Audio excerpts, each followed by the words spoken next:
Hello friends, आज के video में हम पढ़ने वाले हैं क्लास 7 का मैथ एक्सरसाइज 9.1 हम पढ़ रहे थे।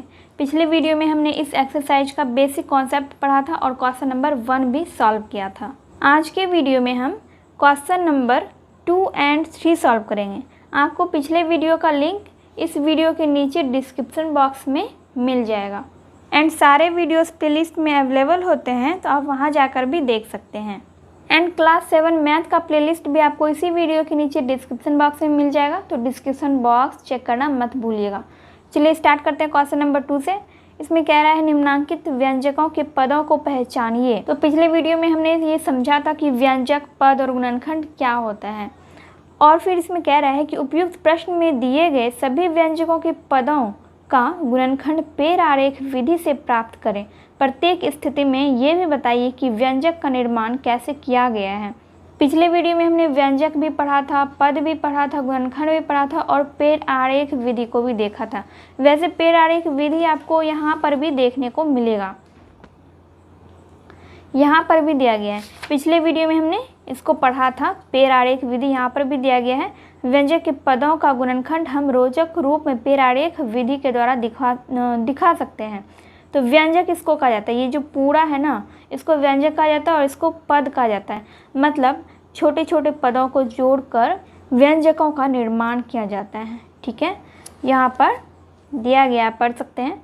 व्यंजक के छोटे छोटे भाग होते हैं जो अलग से बनाए जाते हैं, फिर आपस में वे छोटे छोटे भाग जोड़ दिए जाते हैं और व्यंजक बन जाता है। व्यंजक के ये छोटे छोटे भाग जो पहले अलग से बनाए जाते हैं और फिर जोड़ दिए जाते हैं, व्यंजक के पद कहलाते हैं। ठीक है, तो इसी के बारे में बात किया जा रहा है कि व्यंजक का ये छोटा छोटा भाग है, इन्हीं भागों को जोड़कर ही व्यंजकों का निर्माण किया जाता है। तो इसी विधि से हमें क्वेश्चन नंबर 2 भी बनाना है, यही है पेड़ आरेख विधि। और यहाँ पर भी आपको पेड़ आरेख विधि देखने को मिलेगा। उदाहरण 1 में दिया गया है, पेड़ आरेख विधि द्वारा 3x - 4 एवं 2x² - 4 का गुणनखंड ज्ञात करें।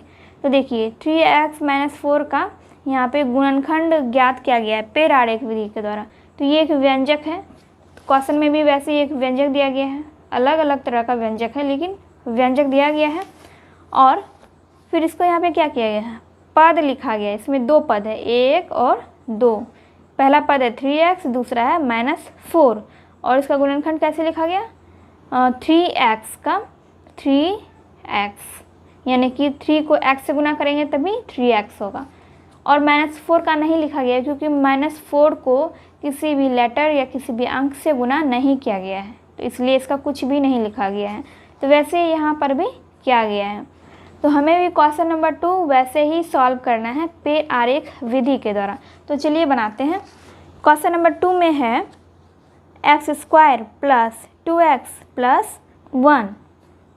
तो इसमें 3 पद हैं। पहला पद तो ये हो गया, दूसरा ये वाला हो गया और तीसरा ये वाला हो गया। तो इसको हमें दर्शाना है। मैंने यहाँ पे घेरा लगाया है पर आपको नहीं लगाना है, मैंने समझाने के लिए लगाया है। तो इसको 3 भागों में हम बांट लेंगे, 1 और ये 2 और ये तीसरा। ठीक है, तीनों के सामने हम 3 पदों को लिखेंगे। तो पहला पद है x², दूसरा है 2x और तीसरा है 1। तो अब इसका गुणनखंड लिखेंगे। तो ये पद हो गया, तो यहाँ पे ब्रैकेट में हम लिख देंगे पद, क्योंकि ये सब क्या है, ये तीनों पद है, तो इसीलिए हमने पद लिखा। अब हम इसका गुणनखंड लिखेंगे। तो यहाँ पे हम लिखेंगे x और x, यानी कि x और x को गुना करके ही x² हुआ है। फिर 2x का लिखेंगे, तो 2 और x। 1 का नहीं लिखेंगे क्योंकि इसको किसी भी लेटर या फिर किसी भी अंक से गुना नहीं किया गया है, इसीलिए इसको हम नहीं लिख रहे हैं। तो ये क्या हो गया, ये दोनों गुणनखंड। तो यहाँ पे हम लिख देते हैं गुणनखंड। और क्वेश्चन में एक चीज़ और कहा गया है कि बताइए कि व्यंजक का निर्माण कैसे किया गया है। तो ये चीज़ भी हमें बताना है। तो हम कैसे लिखेंगे, पहला है हमारा पद x²। x² है, तो x गुना x करके क्या हुआ, x² हो गया। ठीक है। और दूसरा क्या है 2x है, तो 2 गुना x किया गया तो 2x हो गया, और 1 को कुछ भी नहीं किया गया है, ठीक है। तो अब क्या किया गया है, व्यंजक का निर्माण कैसे किया गया है, एक्स स्क्वायर में प्लस किया गया 2x को, फिर इसमें प्लस किया गया 1 को, तो व्यंजक बन गया। तो यही चीज़ हमें लिखना था कि व्यंजक का निर्माण किस तरह से किया गया है। तो ये हो गया हमारा क्वेश्चन नंबर ए 2 का ए। बी में है 8a² + 11ab - 2b²। तो इसको भी हमें पेड़ आरेख विधि के द्वारा ही बनाना है। तो इसमें भी 3 पद हैं, तो हम 3 पदों को लिख लेते हैं, 1 2 और ये 3। पहला पद है 8a², दूसरा है 11ab और तीसरा है 2, यहाँ पे लिखते हैं 2b², ठीक है। तो ये सब क्या हो गया, पद। अब हमें इसका गुणनखंड लिखना है, तो इस तरह से लिखेंगे 8 फिर a और a, यानी कि 8 को a² से गुना किया गया। a² कैसे बना, a और a को गुना करके। तो यहाँ पर भी हमें लिखना है 11ab का 11 और ये ab। फिर इसका कैसे लिखेंगे 2b। तो ये क्या हो गया, ये सारा गुणनखंड। आप जब इसको बनाएंगे तो गुणनखंड को आप यहाँ पे लिखिएगा साइड में, ठीक है। अब हमें ये बताना है कि इस व्यंजक को कैसे बनाया गया है। तो हम लिखेंगे इस तरह से लिखेंगे a गुना a बराबर a², फिर बराबर a² को गुना किया गया है, a² को 8 से गुना किया गया है, तो हो गया 8a², ठीक है। a को b से गुना किया गया है तो बन गया ab, और फिर 11 को गुना किया गया ab से तो बन गया 11ab। b गुना b किया गया तो हो गया b² बराबर, फिर 2 को गुना किया गया b² से तो हो गया 2b²। तो ये हो गया हमारा सेकेंड नंबर का, नंबर 2 का b नंबर का आंसर। ये पूरा सॉल्यूशन हो गया उसका। नंबर सी में है 9p² - 4q। तो यहाँ पे हम लिखेंगे 9p² - 4q। इसमें 2 पद हैं, पहला है 9p² और दूसरा पद है 4q। तो ये हो गया पद। इसका गुणनखंड लिखेंगे 9p, फिर इसका लिखेंगे 4 और q। अब हमें ये बताना है कि इसका निर्माण कैसे किया गया, मतलब इस व्यंजक का निर्माण कैसे किया गया। तो यहाँ पे लिखेंगे p गुना p² हो गया बराबर, फिर 9 को p² से गुना किया गया तो 9p² हो गया। q है तो 4 को q से गुना किया गया है, 4q हो गया। फिर 9p² को 9p² में 4q माइनस कर दिया गया, तो इतना ये व्यंजक बन गया। और यहाँ पे हमने नहीं लिखा है कि व्यंजक किस तरह से बना। जैसे हम लिखेंगे 8a² में प्लस किया गया 11ab को, फिर इसमें माइनस किया गया इस वाले पद को 2b² को, तब जाके ये पूरा व्यंजक बन गया, ठीक है। लास्ट में हमें ये चीज़ लिखना था। चलिए क्वेश्चन नंबर सी तक हो गया हमारा। क्वेश्चन नंबर सी भी हमने सॉल्व कर लिया। हमने देखा व्यंजक कैसे कैसे बना है। डी में है a² b² - 9। तो चलिए इसको लिखते हैं a² b² - 9। तो इसमें 2 पद हैं, इस व्यंजक में 2 पद हैं। पहला है a² b² और दूसरा है 9। तो ये हो गया हमारा पद। यहाँ पे गुणनखंड लिखेंगे, ठीक है। गुणनखंड हमने यहाँ पे नहीं लिखा, गुणनखंड ये गुणनखंड है तो यहाँ पे गुणनखंड लिखा, ये वाला पद है तो यहाँ पे पद लिख दिया। तो वैसे यहाँ पर भी ये दोनों पद है तो पद लिख देंगे यहाँ। अब इसका गुणनखंड हम लिखेंगे तो यहाँ पे a और a, फिर b और b, a और a को गुणा किया गया a स्क्वायर और b और b को गुणा किया गया b स्क्वायर हो गया। और इसको हम कुछ भी नहीं करेंगे क्योंकि इसका किसी भी लेटर या किसी भी अंक के साथ गुणा नहीं किया गया है। तो ये वाला क्या हो गया, ये हो गया गुणनखंड। तो ये व्यंजक कैसे बना, तो लिखेंगे a स्क्वायर बराबर a गुना a, ठीक है। a स्क्वायर बराबर a गुना a और b स्क्वायर बराबर b गुना b, यानी कि a गुना a करके a स्क्वायर और b गुना b करके b स्क्वायर बन गया। तो इस दोनों से क्या बन गया, a स्क्वायर और b स्क्वायर, इस दोनों को गुना करके a स्क्वायर और b स्क्वायर बन गया।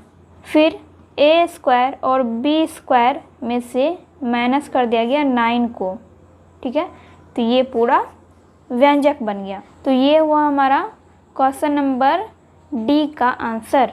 फ्रेंड्स, यहाँ पे एक काम हमें और करना है, जैसे कि हमने यहाँ पे सबका पद तो लिख दिया, सबका गुणनखंड लिख दिया, पद लिख दिया। तो यहाँ पे हमें क्या करना है, इन सब में प्लस है, जैसे कि फर्स्ट नंबर में क्या है, सब में प्लस लगा हुआ है।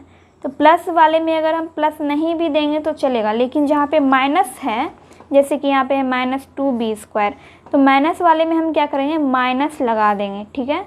जैसे 3 पद है तो इन दोनों पदों में तो प्लस है लेकिन इसमें माइनस है तो हम माइनस लगा देंगे। और यहाँ पर भी क्वेश्चन नंबर सी में भी हमें वैसे ही करना है, जैसे कि -4q है, यानी कि 4q में माइनस लगा हुआ है तो हम यहाँ पे माइनस लगा देंगे, ठीक है।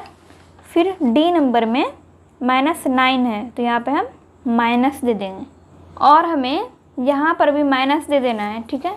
यहाँ पर भी हमने माइनस दे दिया सी नंबर में, इसमें भी जहाँ पे हम गुणनखंड कर रहे हैं वहाँ पर भी हमने माइनस दे दिया। इसी तरह से हमें क्वेश्चन नंबर बी में करना है, यहाँ पे हमने माइनस दिया और यहाँ पे भी हमने माइनस दे दिया 2b, यानी कि माइनस जो है वो 2 में लगा हुआ है तो हम गुणनखंड वाले में भी माइनस लगा देंगे और इसमें भी माइनस लगा देंगे। कहने का मतलब ये है कि जिस भी पद में जो भी चिन्ह लगा हुआ है वो चिन्ह हम उसमें लगा देंगे, पद में भी लगाएंगे, जब हम पद लिखेंगे तब भी लगाएंगे और जब हम गुणनखंड लिखेंगे तब भी लगाएंगे। जो भी पद प्लस वाला है उसमें हम प्लस वाला चिन्ह नहीं भी देंगे तो उससे यही साबित होता है कि उसमें प्लस लगा हुआ है, क्योंकि प्लस वाले चिन्ह को हम नहीं दर्शाते हैं।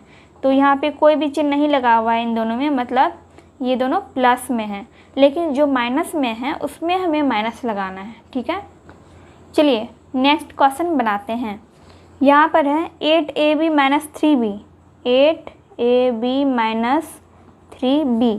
तो इसमें 2 पद हैं, पहला है 8ab, दूसरा है 3b -3b, ठीक है। यहाँ पे माइनस है तो हम -3b लिखेंगे। फिर इसका गुणनखंड लिखेंगे 8ab, फिर इसका गुणनखंड लिखेंगे -3 और b। तो ये हो गया पद और ये हो गया गुणनखंड। और हमें ये बताना है कि व्यंजक कैसे बनाया गया है। तो लिखेंगे a गुना b बराबर a b बराबर, फिर 8 गुना ab, तो क्या हो गया 8ab, फिर 3 गुना b, 3 × b बराबर 3b, ठीक है। ये दोनों पद बन गया। अब 8ab में से माइनस किया गया है 3b को, तो ये पूरा पद बन गया। क्वेश्चन नंबर 2 कंप्लीट हो गया है। आई होप आपको सारे क्वेश्चन समझ में आ गए होंगे। चलिए अब हम क्वेश्चन नंबर 3 बनाते हैं। क्वेश्चन नंबर 3 में 12x² में x² x तथा y का गुणांक बताइए। तो हम सबसे पहले समझेंगे कि गुणांक क्या होता है। तो यहाँ पर देखिए गुणांक को समझाया गया है, जैसे है 9xyz + 3 में x xy X Y Z 9xy 9xz 9yz का गुणांक ज्ञात कीजिए। ठीक है, इसको हम लोग बहुत सिंपल तरीके से समझेंगे। यहाँ पर आपको शायद समझ में ना आए, लेकिन फिर भी पहले हम इसको पढ़ेंगे, देन हम गुणांक को फिर से समझेंगे। जैसे एक व्यंजक है, तो यहाँ पर आपको बताना है x का गुणांक कौन सा है। तो x का गुणांक क्या हो जाएगा, x को छोड़कर शेष पद, x को छोड़कर जो भी है, मतलब जिसका गुणांक आपको पूछा जा रहा है उसको छोड़कर जो भी उसमें जुड़ा हुआ है वो सब उसका गुणांक होगा। जैसे कि 9xyz है, तो हमें इसमें पूछ रहा है कि x का गुणांक क्या है। तो x को छोड़कर जो भी पद है, x को छोड़कर जो भी पद है वो क्या हो जाएगा, वो गुणांक हो जाएगा। जैसे x को छोड़कर शेष पद क्या है, 9yz, 9xyz में x का गुणांक बताना है, तो x को छोड़कर क्या है, 9yz, तो 9yz क्या हो गया, x का गुणांक। तो वैसे ही इसी में पूछ रहा है आपको एक्स वाई का गुणांक कौन सा है, तो एक्स वाई को छोड़कर जो भी है वो उसका गुणांक हो जाएगा। एक्स वाई को छोड़कर क्या है, 9z, एक्स वाई को छोड़कर शेष पद क्या है, 9z, एक्स वाई जेड का गुणांक कौन सा है, एक्स वाई जेड का गुणांक, तो एक्स वाई जेड को छोड़कर जो भी बचेगा, जो भी पद बचेगा वो उसका गुणांक हो जाएगा। एक्स वाई जेड का गुणांक हो जाएगा 9, क्योंकि 9xyz में एक्स वाई जेड का ही गुणांक पूछ रहा है, तो इसके अलावा कौन बचता है यहाँ पे, 9, तो 9 इसका गुणांक हो जाएगा। तो वैसे ही 9xy 9xz और 9yz का गुणांक आपको इसमें समझाया गया है।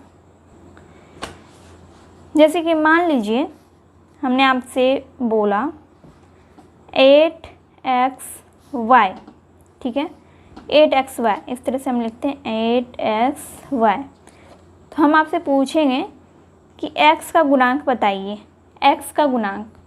तो सिंपल सी बात है, x पे हम इस तरह से गोला लगाएंगे, नहीं भी लगाएंगे, तो हमें बस इतना ध्यान रखना है कि x को छोड़कर जो भी पद बचेगा वो उसका गुणांक हो जाएगा। x को छोड़कर क्या बचा, 8 और y, तो 8 और y इसका गुणांक हो गया। y का गुणांक पूछेंगे, तो y को छोड़कर जो भी बचेगा, जो भी पद, वो उसका गुणांक हो जाएगा। y को छोड़कर बचेगा 8x, तो y का गुणांक 8x हो गया।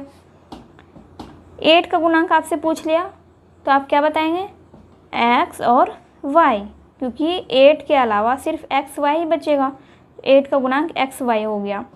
x और y का गुणांक अगर पूछ लेंगे तो इसका हो जाएगा 8। 8 और y का गुणांक अगर पूछेंगे तो इसका हो जाएगा x। 8x का गुणांक अगर पूछेंगे तो इसका हो जाएगा y। ठीक है, आई होप आपको ये गुणांक वाली बात समझ में आ रही होगी। यहाँ पर भी बहुत अच्छे से समझाया गया है गुणांक को, और यहाँ भी मैंने आपको बताया गुणांक क्या होता है, गुणांक किसे कहते हैं। तो यही वाला सवाल इसमें भी दिया गया है क्वेश्चन नंबर 3 में। यहाँ पे एक व्यंजक है 12x² y में x स्क्वायर y, x तथा y का गुणांक बताइए। हमें बिल्कुल इसी तरह से हमें बनाना है, जैसे कि 12x² y में x² y का गुणांक पूछ रहा है, तो x² y को छोड़कर जो भी पद बचेगा वो उसका गुणांक हो जाएगा। तो चलिए हम इसको बनाते हैं। यहाँ पर हम लिखेंगे, क्वेश्चन मैंने पहले से ही लिख लिया है, x² y का गुणांक बताना है। पहले देखिए यहाँ पे 12x² y है, तो इसको हम डिटेल में लिख लेते हैं, 12x × x × y। ठीक है, तो हमें बताना है x² y का गुणांक, तो इसको छोड़कर जो भी बच जाएगा, जो भी पद बचेगा वो इसका गुणांक हो जाएगा। तो इसका गुणांक हो गया 12। ठीक है, x² y का गुणांक हो गया 12। x का गुणांक तो हम लिखेंगे 12x² y, यानी कि 12 × x × x × y। तो x का गुणांक बताना है, यानी कि एक x का गुणांक हमें बताना है, एक x का। तो इसमें क्या क्या बच गया, 12x और y बच गया। तो x का गुणांक में हम लिखेंगे 12x y। हमने क्यों लिखा 12x y, क्योंकि हमें सिर्फ एक ही x का गुणांक बताना है, x² का गुणांक हमें नहीं बताना है, सिर्फ x का गुणांक बताना है, तो इसीलिए x का गुणांक हो जाएगा 12xy। अगर रहता कि x स्क्वायर का गुणांक बताइए तब हम लिखते 12y, क्योंकि x स्क्वायर का गुणांक अगर बोलता तो x स्क्वायर के अलावा सिर्फ 12 और y ही बचता, लेकिन यहाँ पर सिर्फ x का गुणांक पूछ रहा है, इसलिए इसका गुणांक हो जाएगा 12xy। ठीक है, अब है इसी में y का गुणांक बताइए। y का गुणांक 12x square y, 12 into x into y, तो y का गुणांक हमें बताना है y का, तो y के अलावा कौन बच गया 12x स्क्वायर, तो y का गुणांक हो जाएगा 12x स्क्वायर। सो यहाँ पे क्वेश्चन नंबर 3 भी कंप्लीट हो चुका है। क्वेश्चन नंबर 3 बहुत इजी था एंड क्वेश्चन नंबर 2 भी इजी था एंड आई होप आपको दोनों क्वेश्चन अच्छे से समझ में आ गए होंगे। तो आज के वीडियो में बस इतना ही। नेक्स्ट वीडियो में हम नेक्स्ट क्वेश्चन पढ़ेंगे इसी एक्सरसाइज का। एंड ये वीडियो अगर हेल्पफुल लगी हो तो वीडियो को लाइक कीजिए, कमेंट कीजिए एंड अपने दोस्तों के साथ वीडियो को शेयर कीजिए।